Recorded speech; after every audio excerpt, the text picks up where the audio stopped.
Okay, I'm here with Richard Lorber, who is the chairman and CEO of Kino Lorber Media Group, a film distribution pioneer with over 45 years in the business. Um, you were a former academic. You're also a painter, which I recently discovered, and an art enthusiast. Uh, your topic, which is one that is very important to me, that I we went back and forth, and I wanted to make sure I worded this properly, and I think we got it, which is the fallacy of polarization in independent distribution strategies. I'll try to explicate that without tripping over my tongue. So I will start the 20-minute timer, and if you could just tell me why you chose this topic. It's a topic that's it's close to my thinking about the state of the independent and traditional film industry, coming to the world of film from the business side as a distributor and as a self-appointed curator. I'm not a producer. I don't make films. I'm acutely aware of the challenges and frankly opportunities we see as this marketplace and the environment for independent work keeps changing.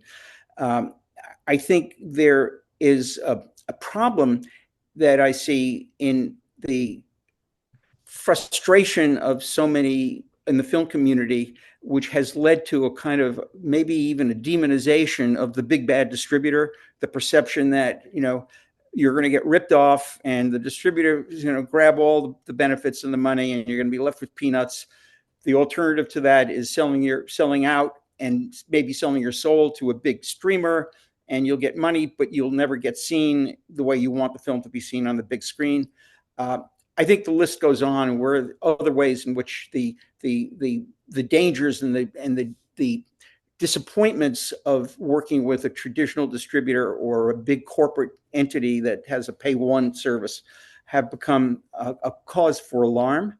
Yeah. Uh, I think the fallacy that I see is that there's an inattention to a lot of new models that some of the best smaller boutique independent distributors are frankly pioneering and learning from the worthy efforts of the independent, whether you call it indie, DIY, NonDē, and whatever you want to call them. They're doing things that frankly we're all learning from, and at the same time, there are opportunities that we can provide and approaches to working together rather than working against or working in lieu of the opportunities for an independent filmmaker. So I think that there needs to be some clarity about what I consider more of a continuum between what is indie, DIY, NonDē distribution, and working with specialty, preferably boutique distributors that do exercise TLC to the utmost, handling the films that they love. Those of us who are doing the way I'm doing the business that I'm describing, are passionate about film, passionate about the origins of cinema, the classics, but also breakthrough new works, as you know, what I've been writing about in my Yeah. Substack. And um, and I think there's a way for us to engage with filmmakers who have started a process on their own, either because they couldn't get the deal they wanted or believed it was due, and have gotten their distribution machine revved up to a point where they are in the festivals that they want to be in. They've got some brand identity from the film and from their own credentials. They've got possibly opening commitments from key theaters in some major markets, and they're spending their own money and they're dedicating their lives to this. And I've met a number of these filmmakers who, after spending literally a year to 2 years of their life working the path of their own self-distribution, have come and taken a step back and asked whether it was worth it, whether in fact the results justified changing their whole business model and effectively becoming distributors. I will say that some of these folks are as good or better than any distributor I know. They've been able to rally the resources and engage communities and eventize their screenings, and that's great. But they put their projects on the side burner. Yeah. I mean, I think this is really a central conversation and something that needs to be figured out within the non-D and independent community right now. Distribution's at the heart of it, and it seems like right now part of the frustration is festivals aren't what they used to be. If you make a film, you have to also be an entrepreneur. You have to market it yourself. You like you said, have to do the distributor's job. Um, and like even the example, I don't know if you're familiar with the hundreds of beavers example. Yeah, it's like a big example, but I think it's misconstrued really personally, because while they got distribution, their success actually came from the self-distribution and self-marketing that they did themselves. So not to go on too much of a tangent there, but I think this is such a big question. I know that Kino Lorber is you're certainly doing many different types of distribution, which so it certainly seems like you're trying to figure this out in many different ways. I don't know Yeah. if anyone has an answer, but Well, yeah, we have prided ourselves in going it alone on the distribution path. We're direct with every platform. We are a 360-degree distributor, still working hard to release the best version, physical media, Blu-rays and 4Ks, et cetera. We release over 300 titles a year in physical. It's still an important part of our business. We have our own streaming platforms, Kino Film Collection, which is probably the fastest growing film collection now. And I can't tell you the numbers, but you'd be surprised at how substantial we are. Watch out, Criterion. They're great friends. We license titles to them, but we're catching up pretty fast. We have a TV series streaming platform, MHZ Choice. We have a robust educational department, and of course, theatrical is the beacon for the company. We still do about 25 to 30 films a year theatrically, including repertory and films released by our partners at Zeitgeist and Milestone, who are part of our company output. So, in the scheme of things, we can't do everything for everybody, but we are very selective and very brand conscious. And I think there are filmmakers who've gotten their opportunities to a certain point where they really need the resources that a company like ours can provide without taking away from what they've already done. Toward that end, we've just launched Kino Direct. Kino Direct is exactly intentioned to engage with filmmakers, mostly post-theatrical, after they've worked the festivals, after they've glowed under the halo of the acclaim they get on the festival circuit and accumulated awards, and had some opening dates in theatrical run. We can come in and advance their opportunity through all the other VOD and physical and educational platforms. And we're doing that now very actively with about, I'd say, 7 or 8 filmmakers, and we expect to engage 20 to 30 films for the Kino Direct business proposition in the next 12 months, in addition to the 25 or so that we're putting out theatrically ourselves. The theatrical releasing business is really broken. We know that. yeah. And we can't fix it. We're basically as much victim of it as the independent filmmakers are. Sometimes they have an advantage because exhibitors embrace them, and they do like the idea of having the creator on the stage in front of the film. But there are things that we can do and are doing that make a difference, in addition to the fact that we're still doing business with the major pay one streamers. No output deals. Those are few and far between now, apart from Netflix and Neoflix and Neon rather, and maybe A24. They just don't exist anymore. So that dream is out the window. But we are selectively selling occasionally to them, to Hulu, to Stars, et cetera. And we don't not pursue those opportunities, as well as licensing arrangements we have with Criterion for certain titles. So all of that becomes a non-exclusive with our own Kino Film Collection. But having our own subscription VOD platform in-house now is a valuable backstop. It's not something that can generate hundreds of thousands of dollars of license fees at this point, but it is something that gives our filmmakers the kind of exposure that they're not going to get on a VOD platform, typically, paid or even free. And it's not going to give them, and it's not going to blunt the chances of our selling it to one of the major platforms. So this sounds like a pitch, but it's really an observation. Yeah, no, and I mean, I think we're all trying to figure it out. And so I'm when you say like the fallacy of the polarization, or when you, I guess non-D and independent on the two sides, Right. the big distinction for you is like this need to self-distribute. You don't think it's as you don't think it should be as polarizing as I think there's an excluded middle here. I think, the filmmakers say, well, either we're going to do a distribution deal or we're going to self-distribute, and we'll use all the tools and strategies that we're learning from all of the visionaries in that space, whether it's Peter Broderick going back 10 years, or Ted Hope, or John Race, or, and the list goes on. You know who they are. Is yeah. Frankly, there's a whole industry that's sprouted up among DIY strategists and others who are mining the disappointments and the frustrations, and some of it is very useful, some of it is opportunistic, frankly. Yeah. But on the other side are the big bad distributors who will take it all and pay you pittances and leave you, out in the cold. The reality is that there are very skilled distributors who are as passionate as the filmmakers.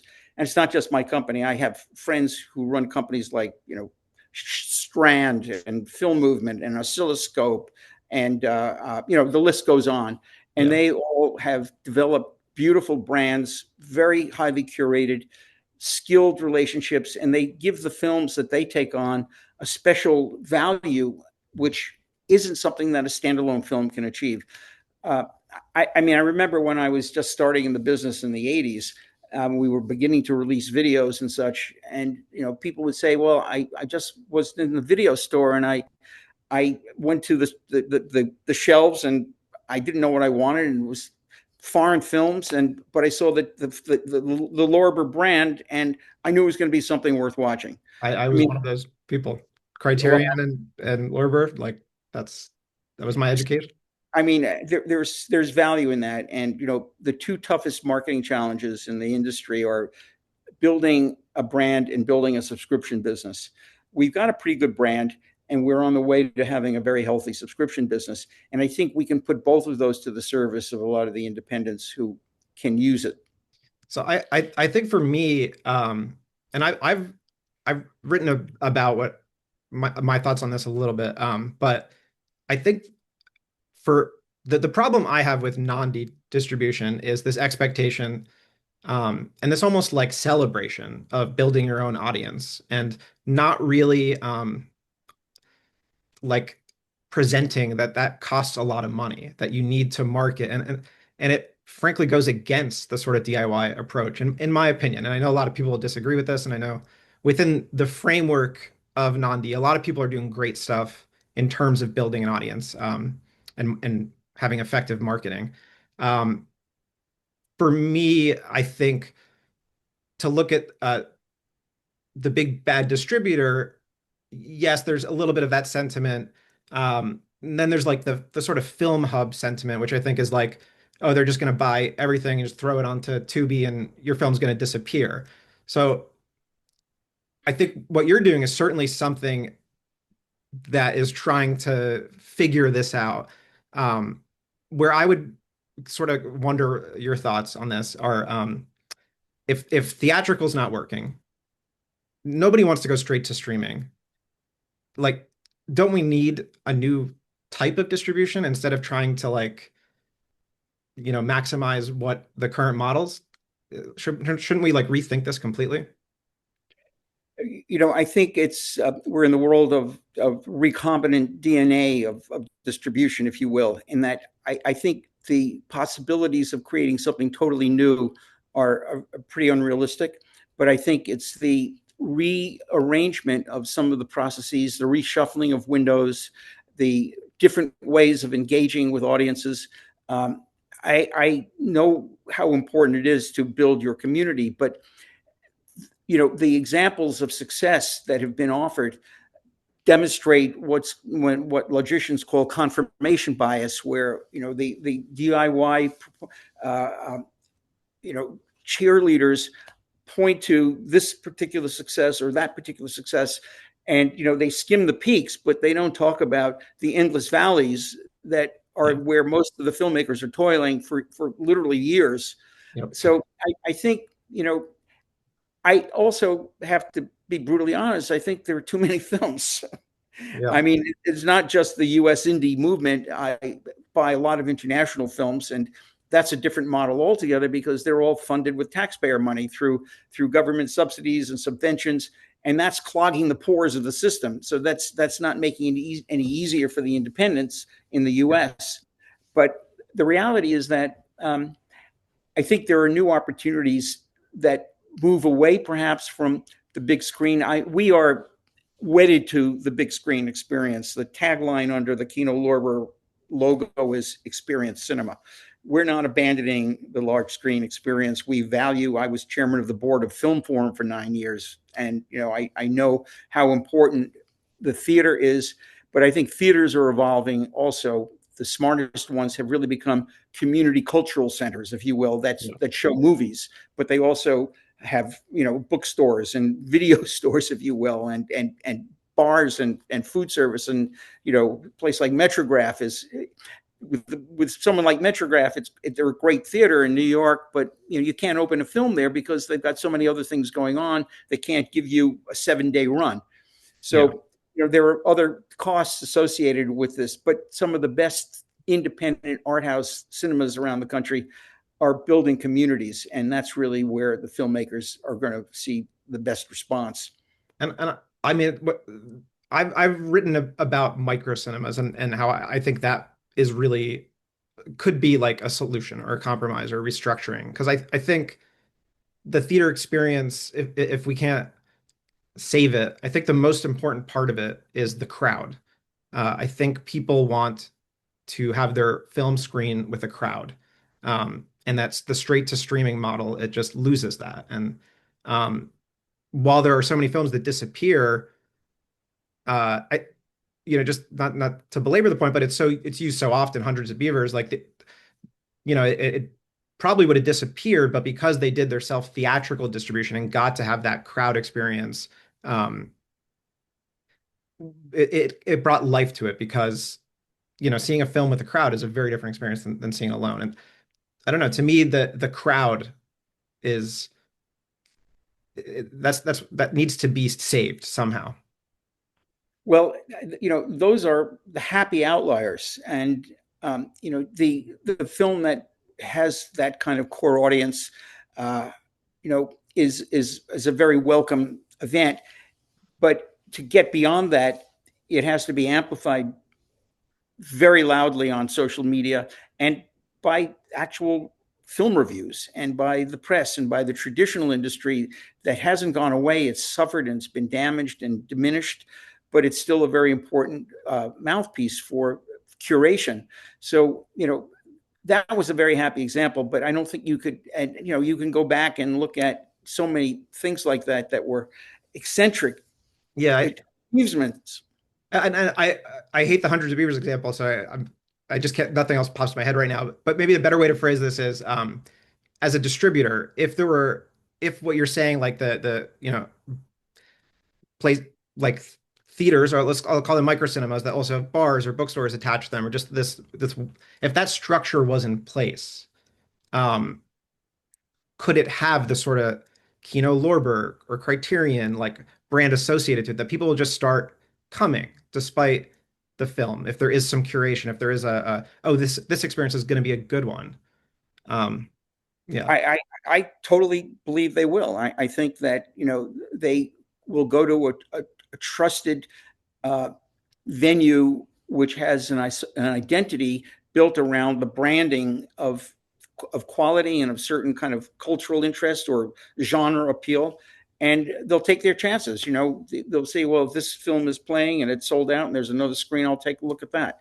I think the the the the point I'm trying to make, though, about polarization is to find ways to start engaging more of the community that is achieving some success with DIY strategies, call it NonDē or whatever, but they're not getting the full job done. yeah, And and they are piecing off some of their opportunities through working with this aggregator or that agent to try to fill in where they can't do it themselves. I'm saying that I think it's better for them to look at working with some of the boutique distributors. It's not just a pitch for my company, Yeah. who are paving those paths to get the job done with a brand association, with elbow to elbow with other films that have achieved distinction and recognition and value in the minds of their customer base.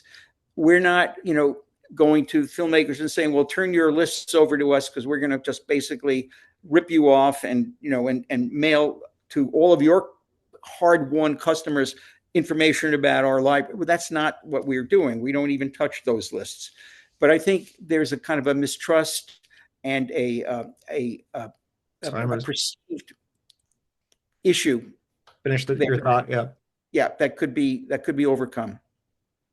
That has been our 20 minutes. I really wanted to sneak this in, so I usually won't do this, but because I had kind of pushed you to choose the subject of Godard, uh, I'm curious, is there hope for more films that will evolve the language of cinema, or is that just something that we've kind of put to the side? And I totally believe it will happen. I think uh, more and more filmmakers creatively experimenting. I talked in my last Substack about reading a film and yes, used Godard as a prime example with Goodbye to Language yes, and going back to Gay Savoir. I think there are all kinds of ways to envision the value of new forms of language. His film Goodbye to Language is yeah. almost a gloss for that opportunity. So I'm all in favor of it. I, I believe in the future. What well, choice do I have?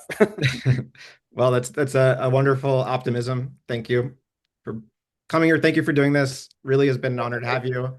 And thank you for all that Kino Lorber is doing. And I hope you're right. I hope we see more communal working together and realize that we're all trying to figure this out together. Good luck with your new film. Thank you very much. Thank you, Richard. Bye now.